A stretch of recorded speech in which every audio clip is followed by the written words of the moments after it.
Hello दोस्तों, आप सभी का स्वागत है हमारे YouTube channel the horror story में।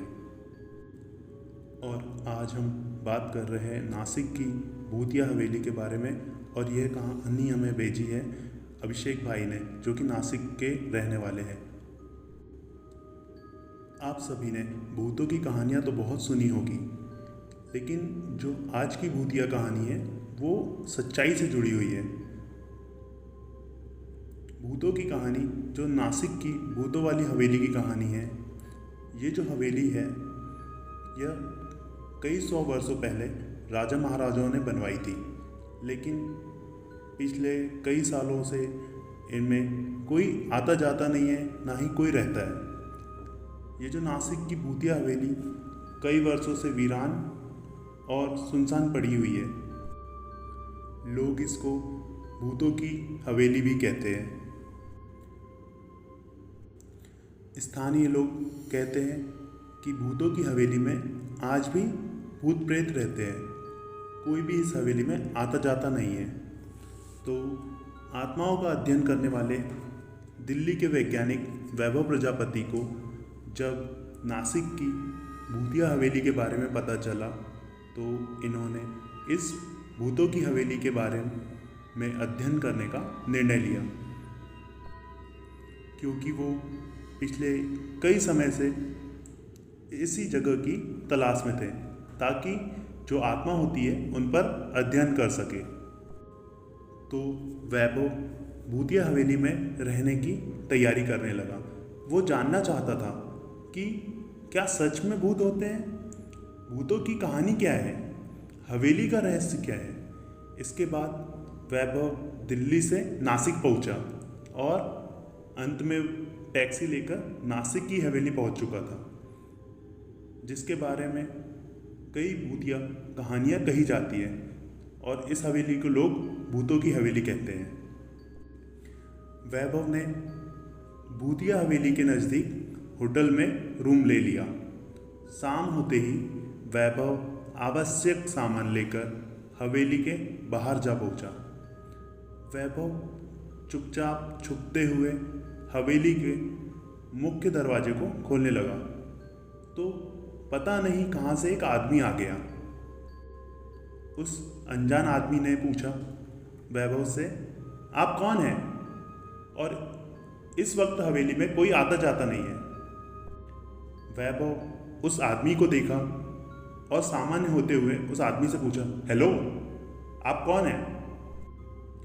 तो वो अनजान आदमी बोला, मैं हरीलाल, यहाँ पास ही में मेरा घर है। मैं यहाँ से जा रहा था, तभी आपको देखा और यहाँ आ गया, क्योंकि बाहरी लोग ही यहाँ आते हैं जिनको इस भूतिया हवेली की कहानी के बारे में पता नहीं होता। जो भी व्यक्ति इस भूतिया हवेली की कहानी के बारे में जानता है, वो शाम और रात के समय इस हवेली के भीतर जाना तो दूर, इसके आसपास भी नहीं भटकते। तो वैभव ने बोला, हाँ, मैंने सुना तो है कि नासिक की ये हवेली भूतिया है। यहाँ कोई आता जाता नहीं है, कोई रहता नहीं है, इसलिए मैं यहाँ आया हूँ, ताकि इस हवेली में रुककर इसकी हकीकत लोगों को बता सकूँ कि आखिर इसमें भूत है भी या नहीं। तो हरीलाल बोलता है, क्या मतलब है आपका?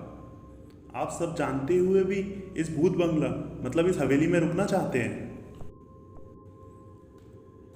वैभव ने बोला, जी हाँ, आपने सुना नहीं, मैं रात में यहाँ रुकने वाला हूँ। तो हरीलाल ने कहा, आप मेरी बात मानो और अभी यहाँ से वापस लौट जाओ। इस भूतिया हवेली में जो भी जाता है वो वापस लौट कर नहीं आता, और आपको इस हवेली के बारे में पता भी है। हरीलाल की पूरी बात सुनकर वैभव बहुत खुश हुआ, क्योंकि उसे आत्माओं का अध्ययन करना था और उसे ऐसे मौके की तलाश भी थी, और उसे वह मौका आज मिल ही गया। वैभव को खुश देखकर हरीलाल बहुत अचंभे में पड़ गया और सोचने लगा कि इस लड़के को भूतिया हवेली के बारे में सब कुछ पता होने के बावजूद भी इतना खुश हो रहा है। पता नहीं क्या होगा इस लड़के का। वैभव बोलता है, हाँ हाँ, मैं एक वैज्ञानिक हूँ और आत्माओं का अध्ययन करता हूँ। मैं यहाँ यही जानने के लिए आया हूँ कि आखिर इस भूतिया हवेली की सच्चाई क्या है, आखिर इसमें भूत है भी या नहीं, कि बस यह एक फालतू का ढोंग लगा के रखा हुआ है, या फिर इस हवेली के बारे में जो भूतिया कहानी बनाकर फालतू समाज में फैलाई जा रही है। मैं उसका सच आप सभी के सामने लाऊंगा, और जिसके लिए आज की पूरी रात मैं इस हवेली में ही रहने वाला हूँ। इसके बाद वैभव हवेली के अंदर प्रवेश कर जाता है। हरीलाल बहुत रोकने की कोशिश करता है, लेकिन वैभव रुकने का नाम नहीं लेता है और हरीलाल की सारी कोशिशें नाकाम हो जाती है।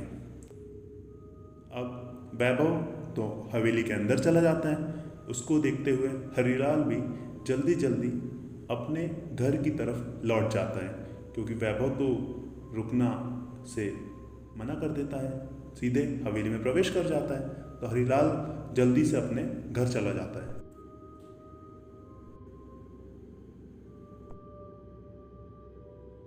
जल्दी जल्दी बढ़ने लगता है। तो आगे का जानने के लिए हमारे साथ हमारे चैनल द हॉरर स्टोरी पर बने रहें और आगे की स्टोरी जानने के लिए अगला वीडियो देखें।